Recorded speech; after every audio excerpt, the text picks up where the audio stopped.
Okay, so you want to escape a Soviet gulag. You have considered it. Here's the problem.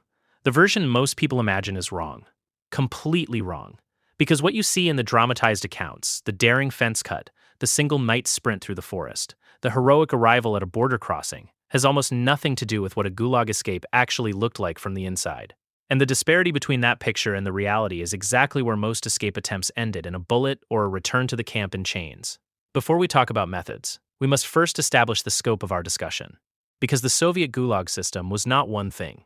It was an industrial network of over 500 distinct camp complexes spread across 11 time zones at its peak in the early 1950s, each with a different security architecture, a different geography, and a different set of variables that either created an escape opportunity or permanently closed one.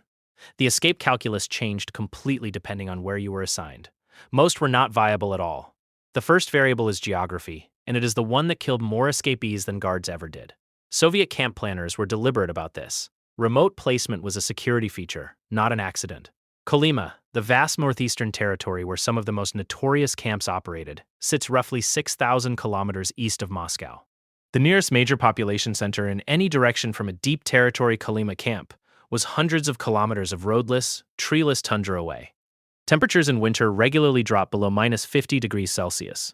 A prisoner who walked out of a Kolyma camp in January without specialized cold weather equipment, which virtually no escapee had access to, had a survival window measured in hours. The geography was the fence. The actual fence was almost secondary. Camps in more temperate zones presented different problems. A camp in Kazakhstan offered survivable temperatures for much of the year but almost no cover.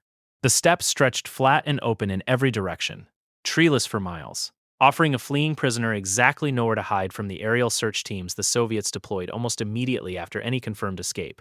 Forests offered concealment but introduced their own destruction. The taiga of Siberia and the Soviet Far East was dense, wet, cold even in summer, and filled with rivers that moved too fast to cross safely. Hunger arrived within days for anyone moving through it without food.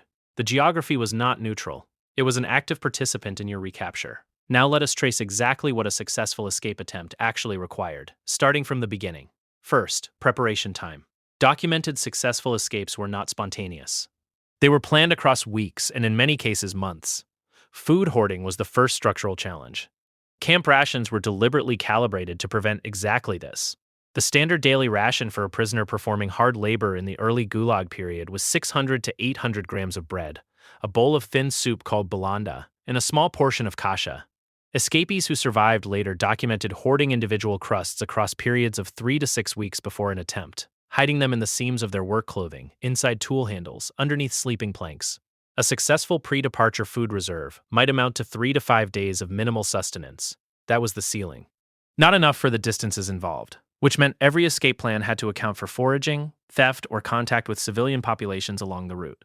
The second preparation variable was clothing and equipment. Standard camp-issue clothing was marked with large block numbers, and in many periods with colored patch codes indicating prisoner category and security classification. Walking out wearing that clothing in any populated area was immediate identification. Escapees needed civilian clothes, which meant either theft from camp personnel, trade with cooperative guards, or access through a contact in the camp workshop system. Some camps ran sewing operations for external clients. A prisoner with placement in a sewing brigade had access to materials. Access to materials meant the theoretical possibility of producing an unmarked civilian garment over time. Documents were the third layer of the preparation problem, and for many would-be escapees, this is where the attempt ended before it began. The Soviet internal passport system meant that any civilian moving between regions was subject to document checks at rail stations, checkpoints, and population centers. A prisoner without a document was a prisoner who could not safely enter a town, board a train, or cross an administrative boundary without almost certain detection. Forged documents required either access to paper, ink, and someone with the specific skill to produce convincing internal passports, or a contact outside the wire who could supply them. These contacts existed in some cases. They were rare. Here is what the numbers actually looked like. The Soviet authorities themselves tracked escape statistics with bureaucratic precision. In 1947, one of the highest documented years for Gulag population at over 1.7 million prisoners held across the camp system. The official escape figure across all registered camps was 10,440 individuals. Of those, Soviet records indicate that over 90% were recaptured or confirmed dead within the same calendar year. The NKVD and later MVD operated a dedicated recapture infrastructure called the Vnevedomstvenaya Okhrana, with regional pursuit units that were notified within hours of any confirmed or suspected escape. Guard towers were required to fire a warning shot, followed by a lethal shot for any prisoner crossing the established boundary line, with no further procedural requirement. The threshold for lethal force was designed to be low and was applied that way. The pursuit mechanics after an escape were designed to collapse your time window as fast as possible. Once a prisoner was discovered missing, which in large camps sometimes took 6 to 12 hours if the escape happened during a night shift, the camp administration sent immediate notification to surrounding regional MVD offices, to collective farm administrations, to railway checkpoint personnel, and to any village councils within a realistic travel radius. Civilian populations in areas surrounding Gulag facilities were explicitly instructed to report strangers. In many cases, they were financially incentivized to do so. A civilian who reported a recaptured escapee received a payment and in some periods a food bonus. The social infrastructure around the camps was a secondary net built to catch what the physical security missed. Water was the factor that came up most consistently in the accounts of those who made it. Moving through wilderness without reliable water access ended attempts in days regardless of every other variable. Escapees who survived extended periods in remote territory almost universally had either prior knowledge of the specific terrain, including river locations and directions of flow, or they had a companion with that knowledge. Solo escapes into unmapped territory almost never produce successful outcomes. The documented successful long-distance escapes share a recognizable structure when you examine them closely. Slavomir Rovich and the group he described in his account moved south from a Siberian camp toward Mongolia and ultimately British India across an extraordinary overland distance. Whatever the specific details of that account, the general framework it describes matches the documented pattern: a small group, not an individual.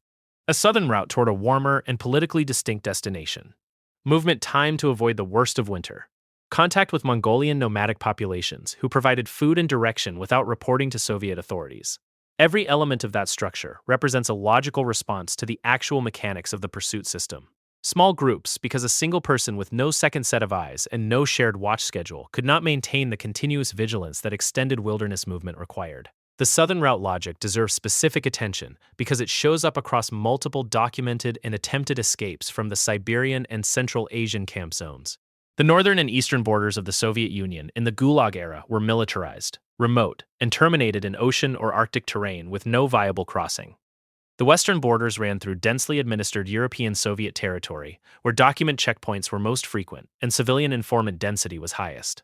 The southern routes toward Iran, Afghanistan, Mongolia, or ultimately Turkey or China, were longer in raw distance, but passed through territory where Soviet administrative control was thinnest, where nomadic and semi-nomadic populations had their own complex relationships with Soviet authority, and where a determined group that could move fast enough might reach a border before recapture resources could be fully concentrated.